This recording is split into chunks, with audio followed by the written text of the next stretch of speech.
Welcome to The Real Photo Show. My guest today, Amani Willett, was live at the JKC Gallery, remotely live, I should say, with my co-host, Julia Colonna. Amani came on to talk about his new book, Invisible Sun, published by Dust Collective. Invisible Sun is a visual meditation on survival, transformation, and fragility. The project traces the impact of childhood, medical traumas, and the ways they continue to reverberate through the present.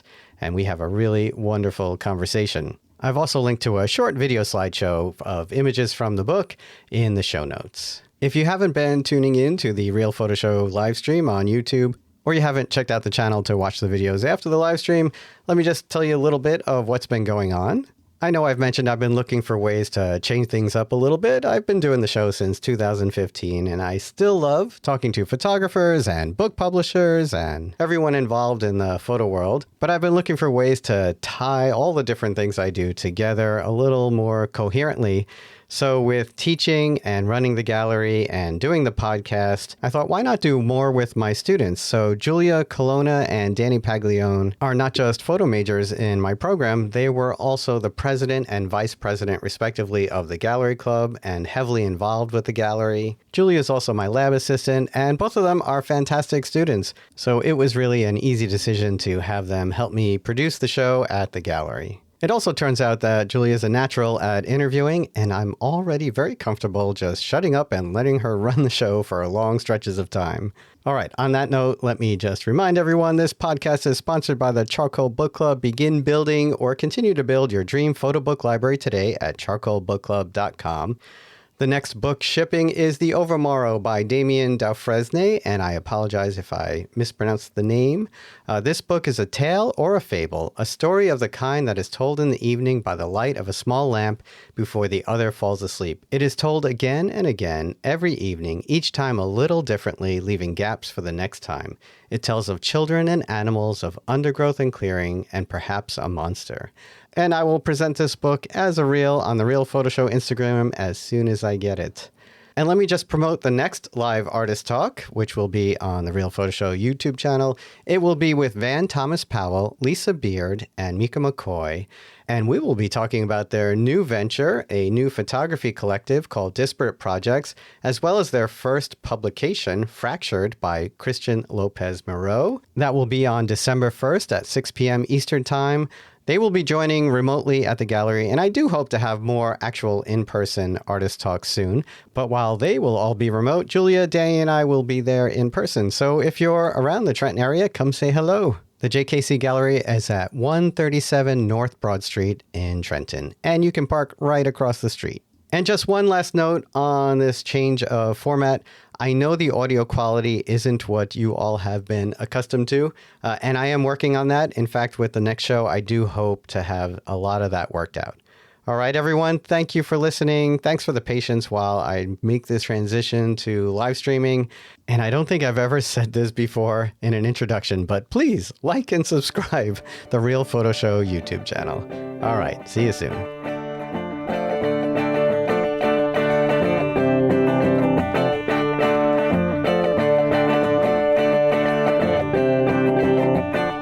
Amani Willett, nice to see you. Hi, how are you doing? It's good to see you as well. I know it's been a few years.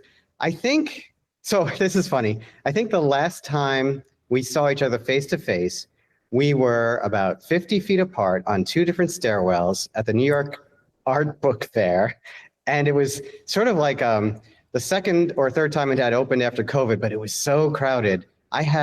I couldn't get back downstairs to say hi to you or upstairs to hi to you. I was sort of like in a stream of people, and I just waved and said, I'm leaving.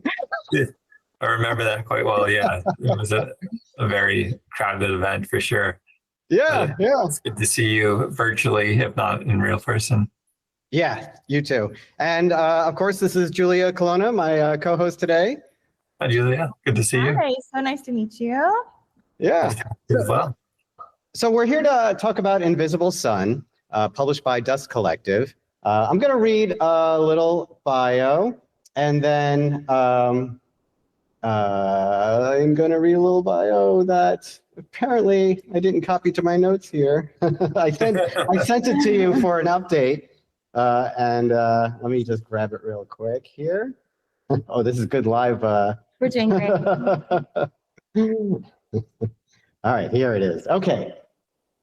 So Amani Willett is a Boston-based photographer whose practice is driven by conceptual ideas surrounding family, history, memory, and the social environment. Working primarily with the book form, his 3 monographs have been published to widespread critical acclaim. Disquiet, published by Damiani in 2013, The Disappearance of Joseph Plummer, Overlapse 2017, and A Parallel Road, also by Overlapse 2020. These were selected by PhotoEye as the best books of the year and have been highlighted in over 70 publications, including Photograph Magazine, PDN, Hyperallergic, Lensculture, New York Magazine, blah, blah, blah. A lot of magazines. Amani's photographs are also featured in the books American Geography, San Francisco MoMA, Radius Books, Bystander, History of Street Photography, New York in Color, and many more. And your works are in the collections of the Tate and the Library Museum of Modern Art, Museum of Fine Arts Boston, the Sir Elton John Photography Collection, the Museum of Fine Arts Houston, Oxford University, and Harvard University, among others. For the Sir Elton John collection, was that through Jackson Fine Art? No, it wasn't. It was through a different, where they found it through the Financial Times, a publication that I had there. Yeah. Yeah, that's always a fun one to say. I know, right? It's like that one stands out a little bit. Right. So what I wanted to talk to you about in this book is some of the basics. First, Dust Collective. Is that a new imprint for you? Yeah, it's my first time working with Dust Collective, and they're a New England-based publisher, and it felt like the right place for this material that I was working with. They work a lot with handmade books and small print runs, and I really wanted to have a sort of handmade, really personal feel to this publication, and so it felt like a good marriage of what they can offer and what I was envisioning with the final product. Did they approach you? Did you approach them? How did that happen? I hadn't been trying to work much at all, so I approached them. I've been keeping this one sort of like close to the vest, and so I approached them, and it was very quickly a very easy and an easiness about the way we went about talking about the photographs and envisioning the book, and had similar vision for how to bring it to life. So it felt very natural. Yeah, and then one of the things I like to ask photographers when they publish books is how they weigh the idea of text in a book, because this is fairly minimal in terms of text. Yeah, it's a very tough question, and one that's very ripe for debate. And I think go back and forth a lot, especially with publishers. They often want to have more text and more contextualizing of the work. And as an artist, with my philosophy, I kind of want my work to be definitely. I have my reasons for making it, and they're very strong and they're very solid. But I also don't want to unduly influence someone's experience with the project or with the work. I want them to bring their own personal experiences to the projects, and be able to have their own interpretation as well. So I did feel like there was some explaining that was important to do, just because of the nature of the work. But I wanted it to feel more like a part of the book rather than an add-on, sort of backed on like essay or something like that. Mm-hmm. Yeah, there are two portions of text, two pieces of text in the book. One is credited to T.S. Eliot, and the other doesn't have a credit on it. And I think that they do help to contextualize the work. Yeah. Yeah. What went into choosing the words that you did select for the book? I wanted the words that I wrote at the end of the book to be somewhat similar to the way the book was constructed. So very sort of it's matter of fact, but it has a bit of a poetry to it, and a bit of sort of still a bit of mystery to what exactly is going on, and it's a little bit enigmatic that way. And then with the T.S. Eliot quote, I was actually really drawn to Wasteland and reading about his experience with the Wasteland, because he was going through a period in his life where he was having a severe mental breakdown and was dealing with chronic health issues that actually helped prompt him to write The Wasteland. So it felt really appropriate to the work to have someone who was writing about similar things had to have those words included with the book. Yeah, I mean, this book is very much in your style in terms of the way I've come to understand how you work, from found imagery, your own imagery, and then in the other books that you used found text often, or reprinting text to help drive the narrative. In this book, it's really much more solely image driven than your previous books. Yeah, that's true. I mean, I guess Disquiet had one quote in it, but then I got really into to including bits of text which helped to at the same time confound and also explain at the same time what's going on in the books.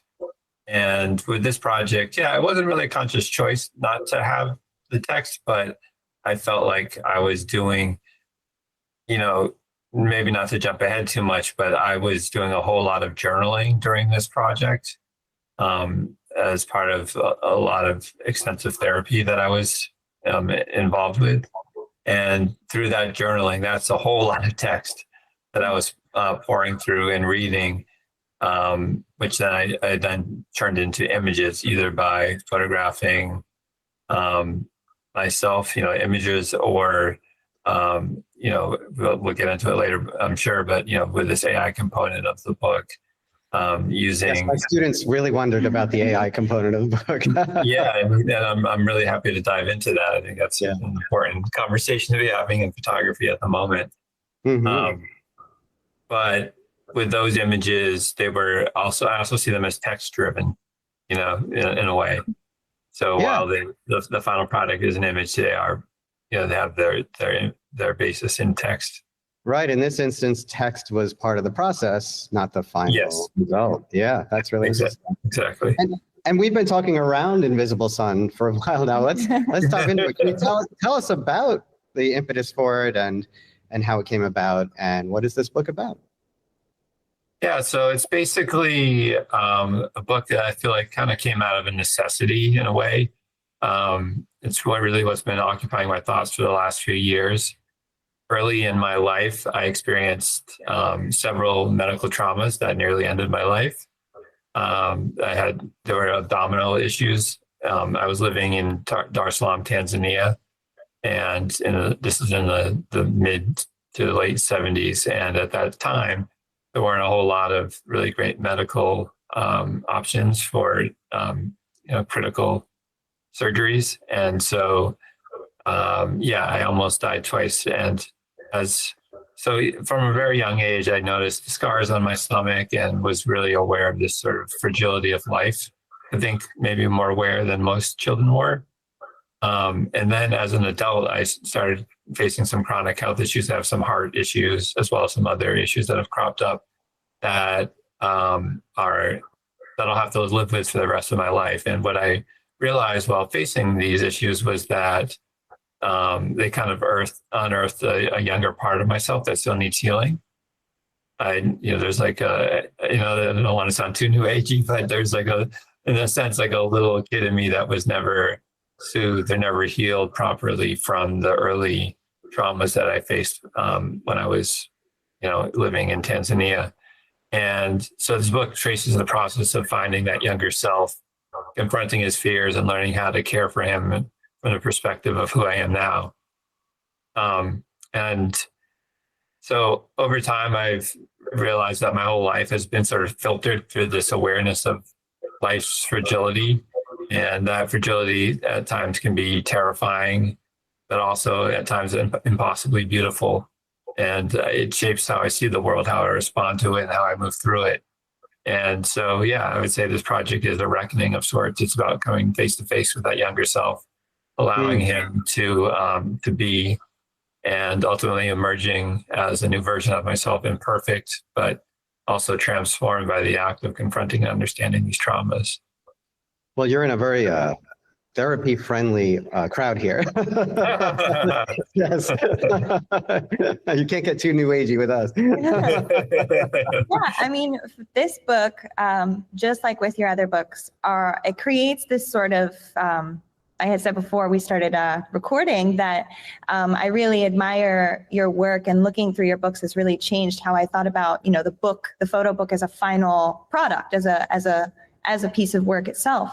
And what does it for me is how you build a sort of lore with each image. Every time you turn a page, a sort of aura, a sort of world is built through visual imagery. And it really comes across in this book in particular in terms of relating to that sort of inner child as you're describing. Because a lot of your work is central to the idea of family and to, previously, like, understanding your parents and their experiences in the world, how you relate to your parents, and then now you as a parent relating to your children.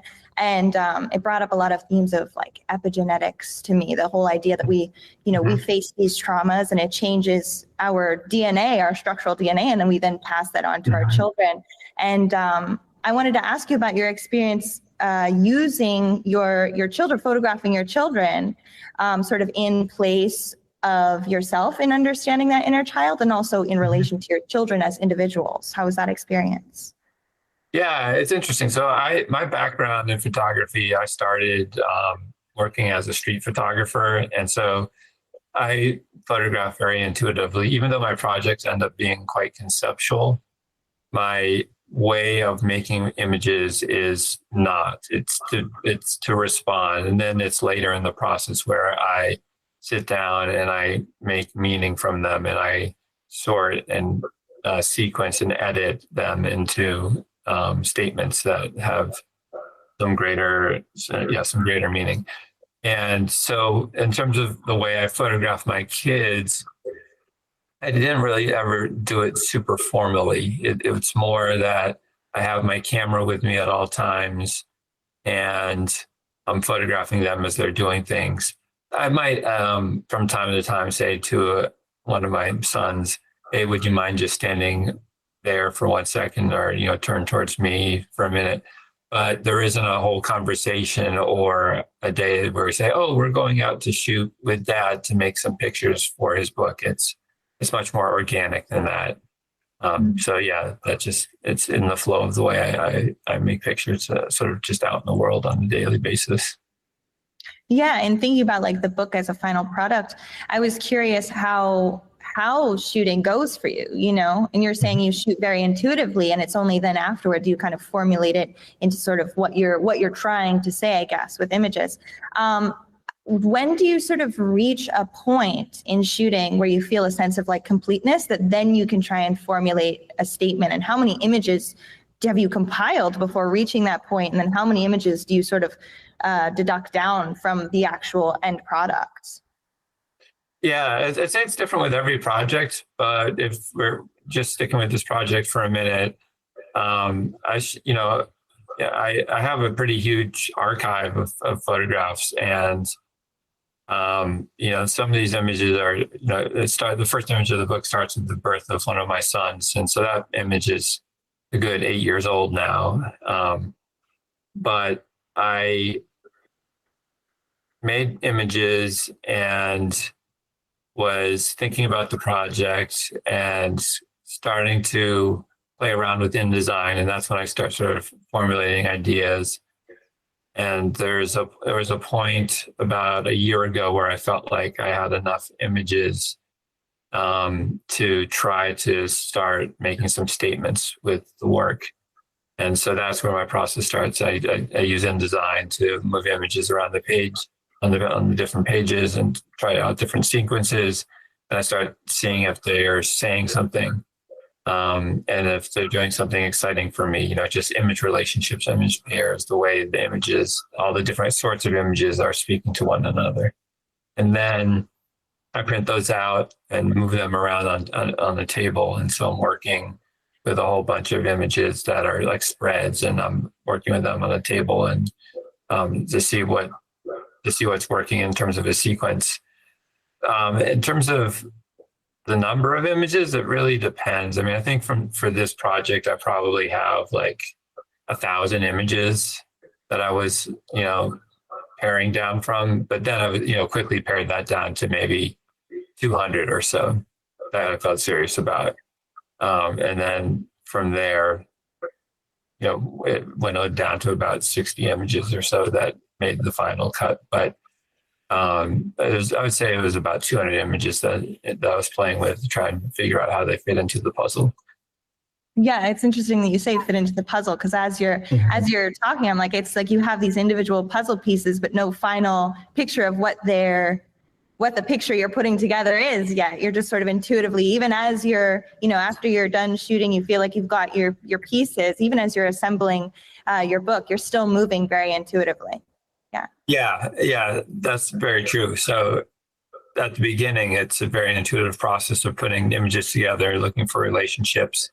There are certain images, like I said, like the birth of my son, that I knew that was going to be the first image. I didn't know how I was going to end it, but sometimes it's good to have a beginning picture and an ending picture. And then, so how something starts, how something's going to end, but then you fill in the pieces. But there comes a point in every project as it starts to take shape and as it starts to come into a form where I start noticing, okay, here's what it's doing, here's what it's potentially missing. And then at that point, I will go out and try to make some more images to fill in some gaps.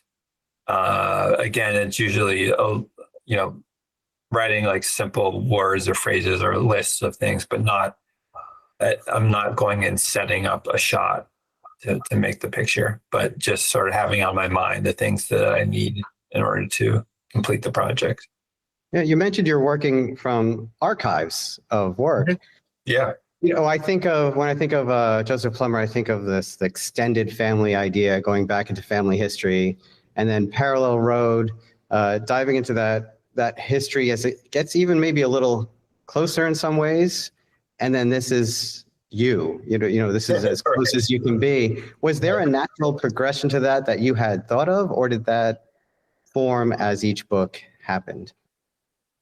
I think it formed as each book happened. I kind of just go with what's fascinating me at the moment, or what's, on my mind at the moment. But as you, I think, really well described, all my projects really start from a very personal place. From my family history, and then, turn into projects that I hope can also be in conversation with what's happening socially, culturally, politically at the time that the work is put out as well. Mm-hmm. There is another piece of text in the back of the book, which is this little fold out. And in terms of like the form of it, it's folded as if it's like a secret note at the end, like a surprise. Was that intentional? Yeah, it was sort of intended to be like a letter, sort of like a little note or a letter that you would find in a diary or tucked into a book. Can't get any more personal than that. Yeah. Can't get any more. As you said before, you were journaling a lot through your therapeutic process. So sort of that idea. Yeah. Mm-hmm. Yes, exactly. So I know I keep coming back to the form of the book. The cover of the book is this sort of explosive kind of sunburst. And there are elements within the book that mirror that in a way. And I keep coming, I was talking to Julia about the book earlier. It's like I keep coming back to those spreads with the birds, the negative, what looks like a negative image of the birds. And I wonder if this sort of bursting idea, this bright light, is a reference to the psychology of it, is a reference to memory, is a reference to sort of having moments that kind of stand out to you. Yeah, the cover sort of, I think, operates as a way to draw the viewer in. It's legible. That there's a sun, but it's almost hard to look at as well. Mm-hmm. And the fact that there is sort of this light, but as you go through the book, you realize that it's hard to find. You know, just sort of searching for this light that's hard to find, and the cover is the light. It's present, but it's almost in this state where it's almost impossible to look at in some sense, or it's impossible to actually see. It's our most evidence of the sun. Right. And then we start to get darker inside the book. And with the pages of the birds, do you think of those as in some ways chapter separators, blocks of images? Yeah. So in bookmaking, I have used different strategies for sort of separating different parts of the book. But I do think, at least in the way that my photographs operate, there are sort of like statements that are made, and then there need to be some rests in between the statements. And the birds operate as a sort of I think exactly as you said, as sort of like a chapter marker or a break, sort of like, you know, from a paragraph ends and then a new paragraph begins. And there are different parts within the book where the beginning is about my childhood, or, you know, using my kids as stand for my childhood. And then after that first break, there's a period of sort of a darker winter that comes into play, where there's a confrontation of these sort of deeper, darker forces. And you see me as an adult for the first time towards the end of that chapter. And then when that chapter ends, it gets much more psychedelic and sort of thinking about the cosmic forces that shape our lives.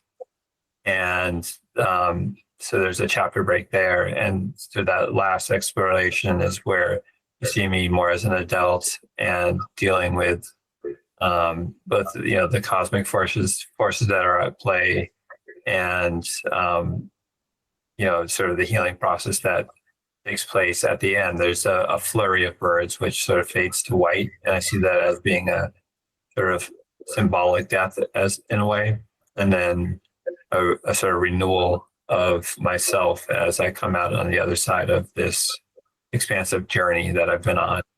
Mm-hmm. As an imperfect but, you know, standing human being, ready to face the world in a new and different way.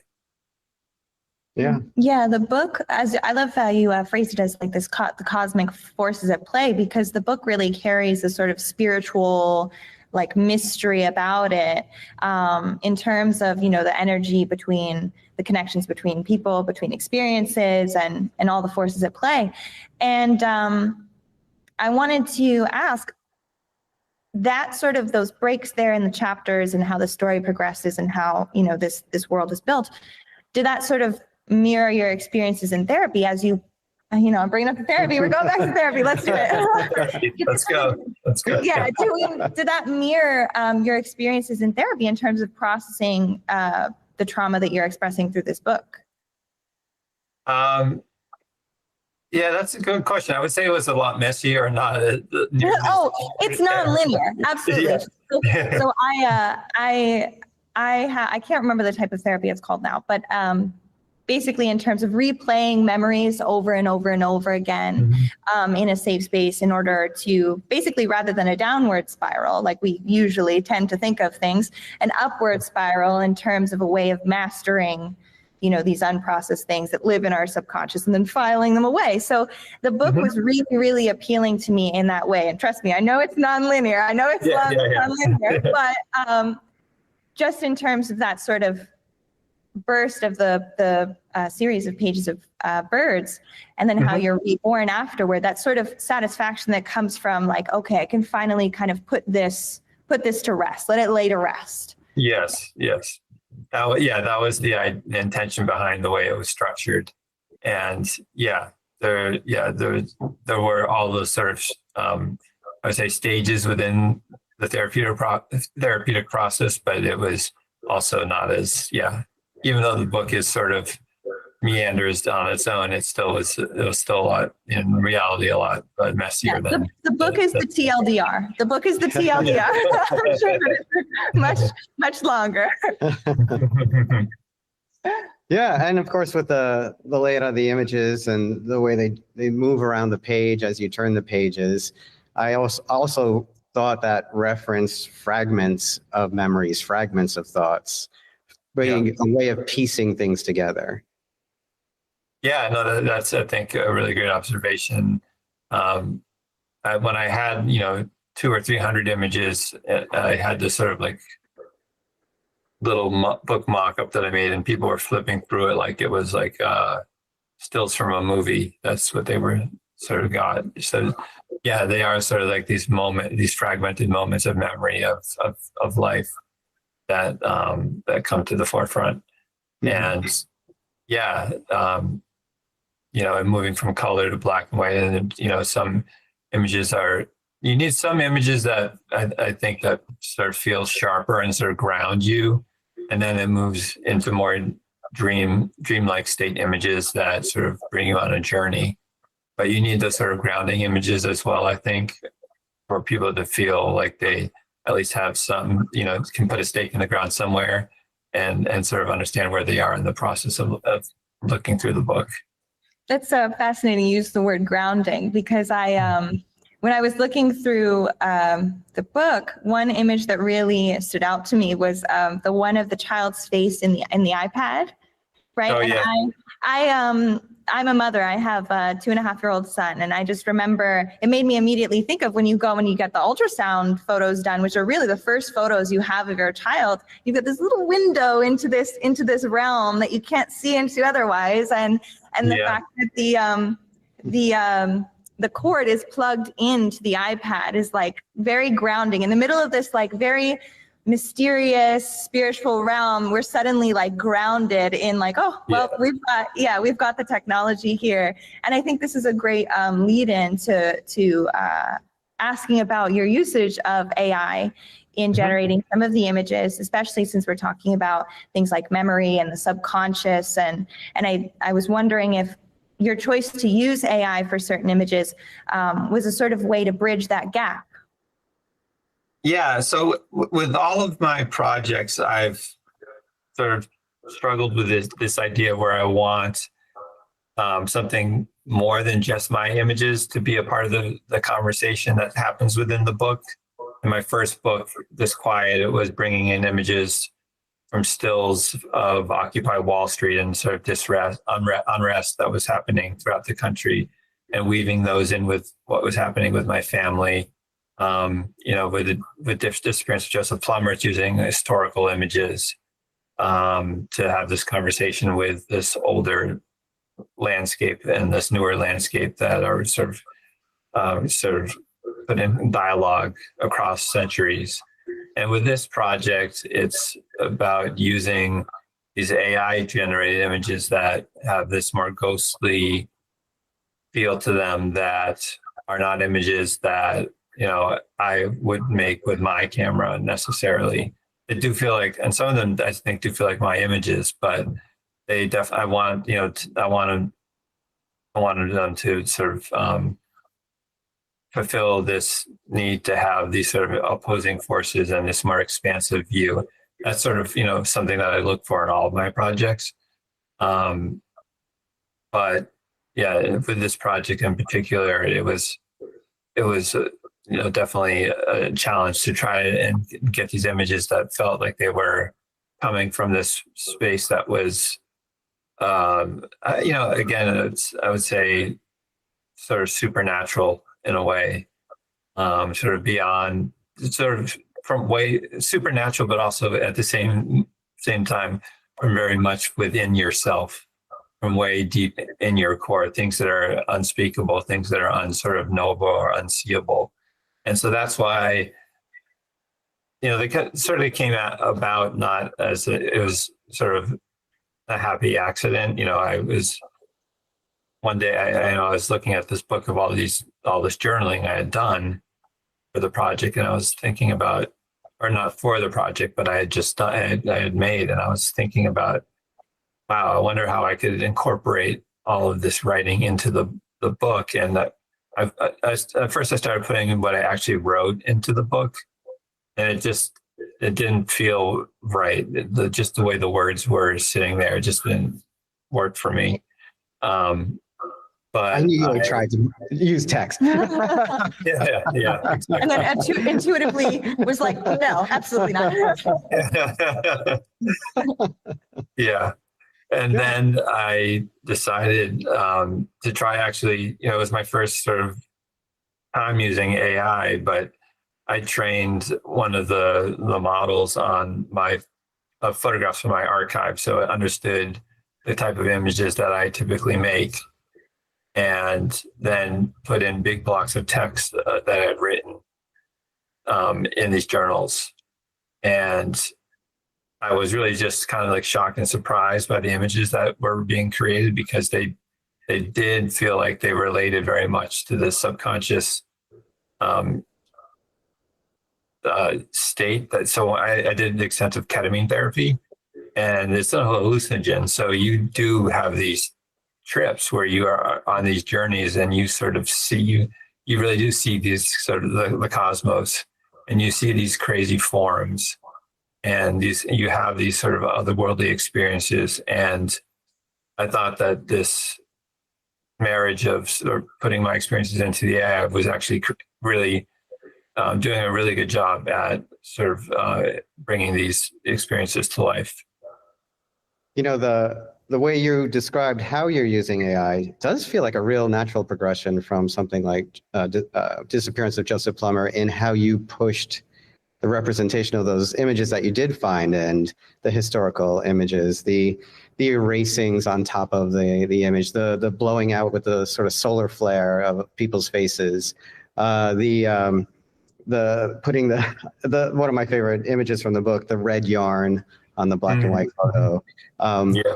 If anyone could figure out a reasonable use for AI, it's you. I think this, because what you're describing in your use of AI is sort of fantasy based in reality.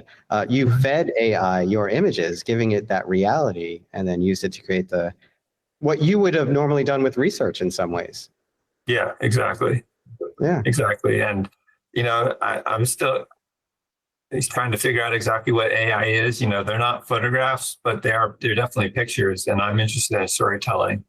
Mm-hmm. And so in my books, that's the most important thing at the end of the day, is the storytelling aspect of what I'm doing, or creating these immersive experiences, which I think operate as sort of abstract stories.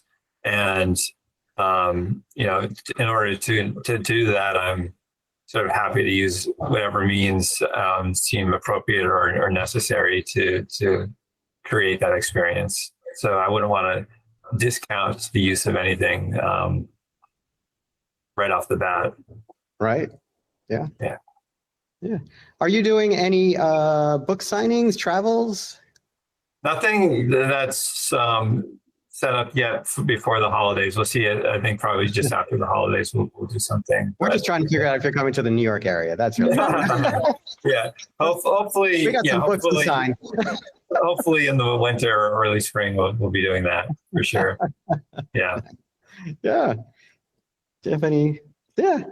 Well, Amani, this has been fantastic and so nice to catch up with you. By the way, you're a three-peat, right?